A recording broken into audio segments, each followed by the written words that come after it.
Salut tout le monde, c'est Armand et aujourd'hui du coup je vais vous montrer comment est-ce qu'on crée un funnel marketing à l'intérieur de Framer. Donc un funnel marketing c'est quoi? Funnel en anglais c'est un entonnoir. Donc l'idée c'est de faire rentrer des leads dans cet entonnoir, c'est-à-dire qu'ils arrivent en haut dans une première étape de qualification très généraliste, c'est-à-dire qu'on peut leur demander par exemple leur prénom, leur email, etc. Ils peuvent venir de différents canaux, ces leads, ils peuvent venir par exemple d'une campagne ads Meta ou Google, ils peuvent venir des réseaux sociaux.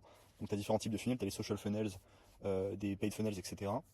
Et, euh, et là, bah, on va juste intéresser un funnel, peu importe la qualification, puisqu'une fois qu'on sait le faire dans Framer, on peut l'adapter à n'importe quel type de campagne qu'on lance ou de branding qu'on aurait avec notre marque, etc. Donc c'est juste pour vous montrer voilà, globalement comment est-ce qu'on peut faire. Donc ici, j'ai lancé un projet, on va par exemple partir de zéro. Donc je vais régler la largeur de ma frame à 1470. Ça, c'est un truc que j'aime bien faire. Je trouve que c'est une bonne largeur, puisque c'est la largeur de l'écran sur laquelle je suis. Donc ici, j'ai ma page home. Mettons qu'on veuille par exemple venir mettre une photo en arrière-plan. Donc on va ici, tac tac tac, on va dans médias. Et on peut, enfin non, j'allais dire une vidéo. Donc on peut mettre une vidéo, soit une photo. Bon, en l'occurrence, on va pas s'emmerder, on va mettre une photo. Hop, elle est là. Je vais mettre sa largeur en fil, sa hauteur en viewport. Viewport, ça veut dire qu'elle prend la taille de l'écran, ce qui fait que la fenêtre sera pas scrollable. Donc ça peut être intéressant dans ce genre de cas-là. Je prends mon desktop et je fixe sa hauteur en feed content, ce qui fait que maintenant tout est comme ça et je peux pas scroller comme vous pouvez le voir. Ok. Ici on va venir mettre une image à la place de ce fond. On va dans Choose Image Plugin et on va aller prendre le plugin Unsplash qui est ici. On va prendre une image, mettons qu'on fasse un funnel pour l'immobilier par exemple. Ok, tac, ici on va venir mettre un texte par exemple. Convertissez vos leads en c'est juste pour l'exemple. Hop, on va se prendre une police custom. Qu'est-ce qu'on a ici? Ouais, c'est pas fou. On va prendre, je sais pas, honest. All. On va se la mettre en black. On va se la mettre en, mettons, 64. Couleur qu'on va mettre en blanc. Hop, très bien. On va ajouter un layout sur la frame principale, donc c'est déjà le cas.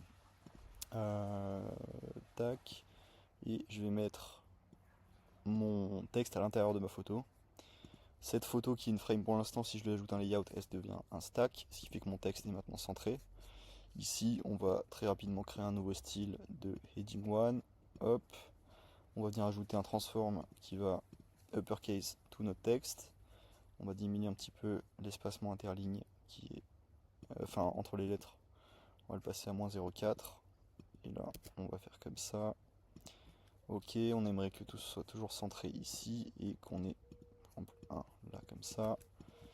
Voilà, on va venir, je sais pas, mettons qu'on veuille ajouter, merde, qu'on veuille ajouter, fais chier ça, qu'on veuille ajouter un stack au-dessus de ça. On va mettre la width en feed content, ce qui fait que notre stack maintenant, elle encadre complètement le texte. On va rajouter 20 de padding, mettre un fond noir par exemple comme ça, avec un bord du radius très léger de peut-être 6.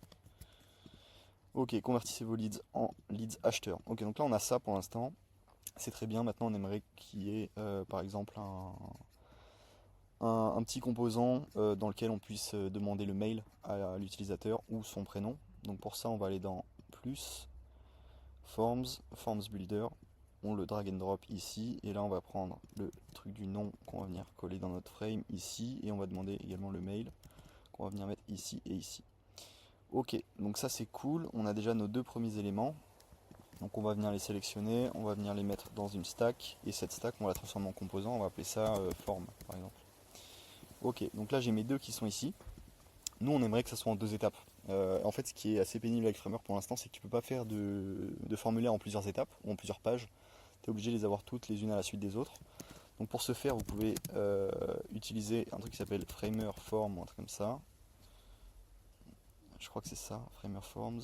Ouais, et eux, ils ont du coup des composants assez poussés qui permettent de faire des formulaires en multistep, etc. Le problème, c'est le prix de la licence. Donc, si ça en fait chier plus d'un, on va vous montrer, enfin, je vais vous montrer du coup comment est-ce qu'on peut faire autrement. Donc, c'est un peu du hacking, hein, mais enfin, c'est-à-dire il faut passer à côté des mailles du filet, on va dire, pour faire cette technique là, mais ça marche, il n'y a pas de problème. Je l'ai fait pour un client et ça fonctionne comme il faut. Donc ici j'agrandis un petit peu les textes, je vais mettre votre nom, votre de l'action. Hop, ici on peut choper notre input, donc qui permet à l'utilisateur du coup de mettre au visiteur plutôt, de mettre son nom. Ici on a plein de paramètres, donc on va changer la couleur du texte qui est rentré, la couleur du placeholder elle est pas mal. Le fil, on va venir le mettre en 100%, et on va venir l'éclaircir un petit peu, histoire que ça soit complètement... Parce que là vous voyez, si on met sur la photo, ici celui-là on le voit mal, donc c'est un peu chiant, donc on va venir faire pareil ici, on prend notre texte là, et là c'était 999. Ok, très bien, donc là on a les deux mêmes couleurs, ça n'a pas l'air d'être les mêmes couleurs. C'est bizarre. Okay. Enfin, bref. Maintenant, ce qu'on va faire, c'est que pour l'instant, là, on n'a pas de bouton validé, submit. Donc, ce qui fait qu'on ne peut pas encore envoyer le formulaire ou les réponses vers, par exemple, Google Sheets, vers un email ou via un webhook. Donc, ce qu'on va faire, c'est qu'on va venir ajouter notre bouton comme ça, submit à notre formulaire. Maintenant, ce qu'on aimerait faire, c'est, mettons, placer les deux à côté, c'est-à-dire qu'on va faire comme ça. Donc là maintenant on a le nom plus l'input qui vont être à côté, donc on a une ligne, je trouve que c'est quand même plus joli. On va s'ajouter un 32 de gap entre l'input et le titre. On va faire exactement pareil ici, hop, 32, très bien. Donc là on a les mêmes. En dessous on va avoir le bouton submit. Donc là en fait ce qu'on aimerait faire, c'est avoir votre nom d'abord, tac, je le remplis, etc. Je clique sur un bouton next. Ensuite, on a ce champ-là qui va s'afficher. Donc là, je rentre mon mail, etc. Et quand on a rempli le mail, on voit le submit button en plusieurs étapes.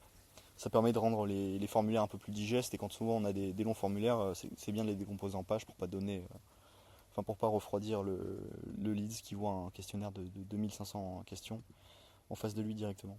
Donc là, ce qu'on va faire, c'est qu'on va venir créer une deuxième variante ici.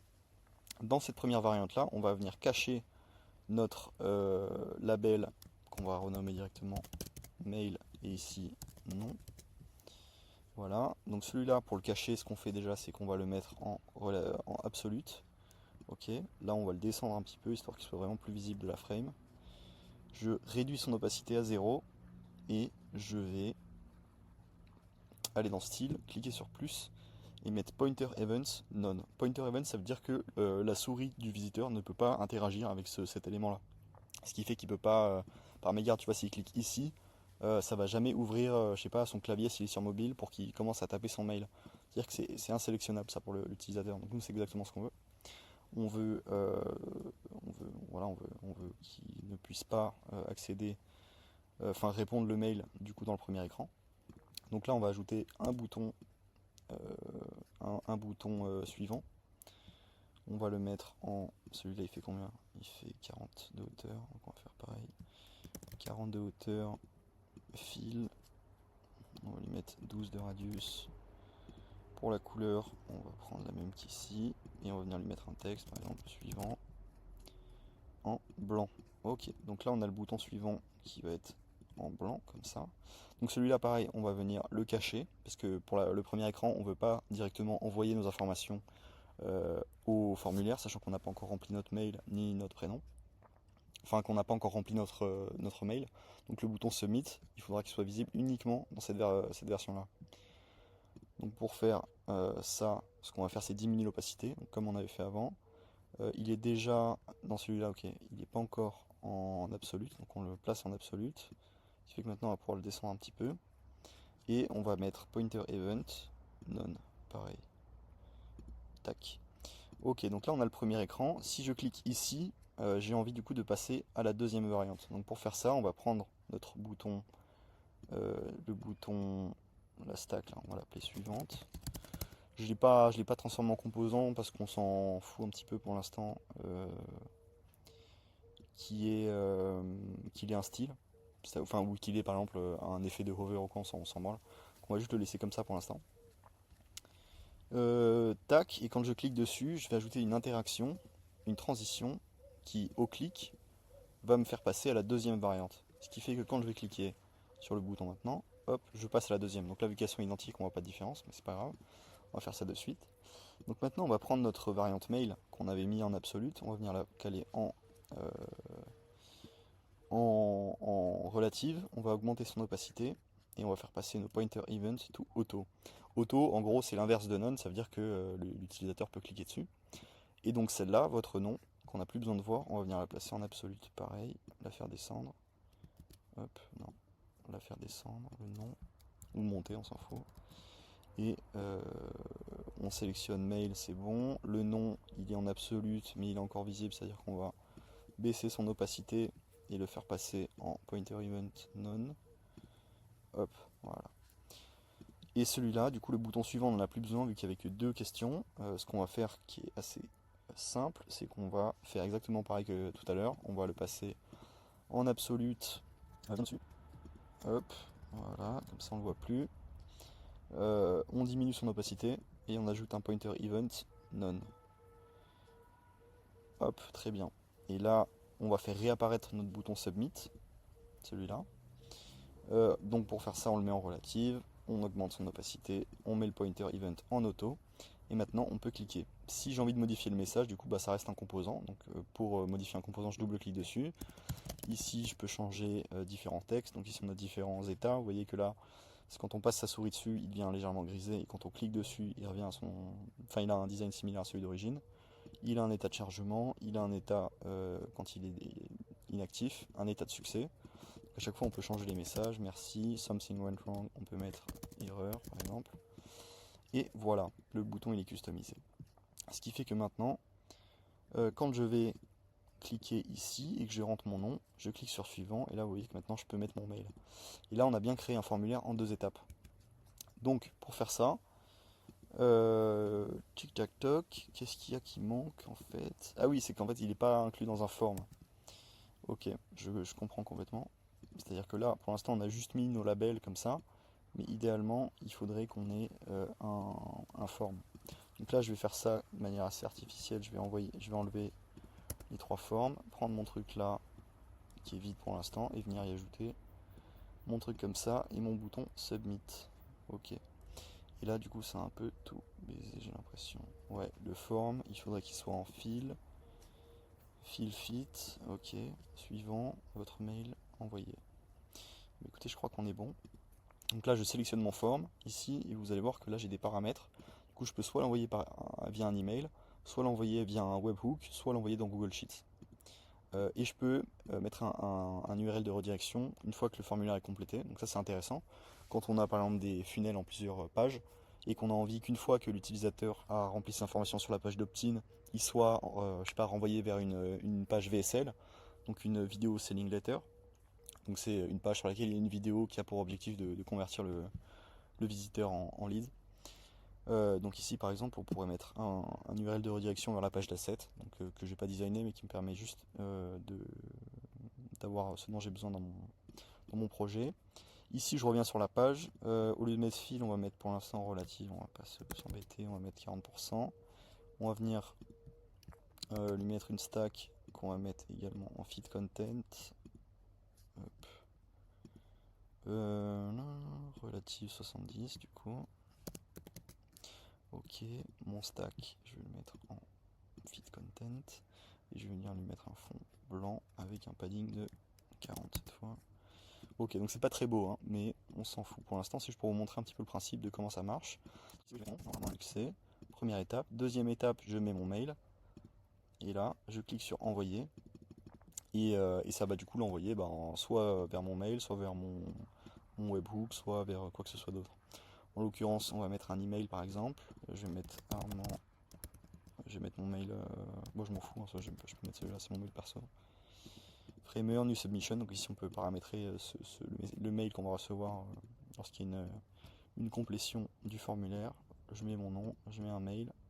Je clique sur envoyer. Là, je suis redirigé du coup vers la page d'asset que j'ai mis tout à l'heure, qui pour l'instant sert à rien, mais vous voyez bien que la logique fonctionne et si je vais checker mes mails, j'aurai reçu un mail puisque c'est Framer qui me l'envoie, donc ça pour le coup il n'y a pas trop de suspense. Donc ça c'était pour vous montrer du coup ce qu'on pouvait faire à partir de là. Maintenant on peut aller un peu plus loin et on peut aller regarder sur make.com ce qu'on peut faire à partir des données d'un formulaire comme ça de conversion. Donc par exemple, je suis dans mon form, ici je sélectionne l'élément form. Donc ça il fallait le faire dès le début, hein, la petite manip que j'ai faite tout à l'heure. En gros il faut que vos labels comme ça, les trucs qui ont un icône L, ils soient toujours inclus dans un form. Sinon le bouton envoyer et la sélection du coup que les utilisateurs vont mettre dans les différents inputs va juste pas être enregistré. Ça, votre formulaire sera pas fonctionnel. Donc il faut toujours l'inclure dans un form. Et là du coup on peut aller checker dans Make par exemple. Ok, donc là on est dans Make, j'ai cliqué sur Create Scenario, donc je crée un scénario. Ici on va venir ajouter un module Webhook, Custom Webhook ici. Hop, on va juste en ajouter un nouveau, donc on va l'appeler je sais pas, YouTube test. Save. Hop, ici j'obtiens un URL, donc je peux copier l'adresse dans mon presse-papier. Et dans mon form, ici dans mon composant, je vais venir mettre send to email, mais également vers un webhook. Ici je colle l'URL. On n'a pas besoin de clé d'authentification, donc on laisse le champ vide ici. Et voilà, maintenant quand je vais save comme ça, je vais mettre run once. Ici on va tester notre truc, donc on va mettre par exemple YouTube, et là on va mettre tuto, tuto.com par exemple. Hop. Je clique sur envoyer et là mon webhook, vous allez voir qu'il a bien reçu tuto@mail.com. Il a bien mis YouTube, donc après ce qu'on peut faire à partir de là, donc ça peut marcher sur Make, sur Zapier ou sur N8N, c'est les mêmes fonctionnements. Qu'on peut soit créer une template de mail, je sais pas, automatisée en se servant du nom du prospect, de son mail, on peut l'ajouter dans son CRM, on peut l'envoyer à ChatGPT pour qu'il nous synthétise certaines questions pour des formulaires plus complexes. Dans Airtable, enfin il y a tout un tas de modules après qui permettent de transformer l'information qu'on a reçue de ce funnel là et d'en créer des plus poussés, c'est-à-dire que là si après plus tard j'ai envie d'ajouter une page de VSL dans laquelle je vais venir mettre une vidéo, par exemple une vidéo YouTube qu'on va venir caler comme ça, qu'on va mettre en relative 100%, enfin non on va pas faire comme ça, on va venir la mettre dans une frame comme ça, la frame supérieure on lui ajoute un layout, ici ce stack là on le met en fil, ce stack là on le met en viewport, et la vidéo YouTube au lieu de lui donner une height de 270 on la met dans fil, ce qui fait qu'on a la vidéo qui prend bien tout l'espace. Donc ça pourrait être une section VSL. Ici je prends ma stack desktop et je la mets en feed content, comme ça on peut pas scroller. Vous pouvez voir qu'ici si je me mets en full screen, il n'y a pas de scroll possible. Et à partir de ça, je sais pas, on peut ajouter plein de petits effets. On pourrait penser à comme ça, et que je mets, je sais pas, confetti. Ça c'est une librairie de composants gratuits qui est vraiment pas mal. Je clique sur copy component, je viens me la mettre ici.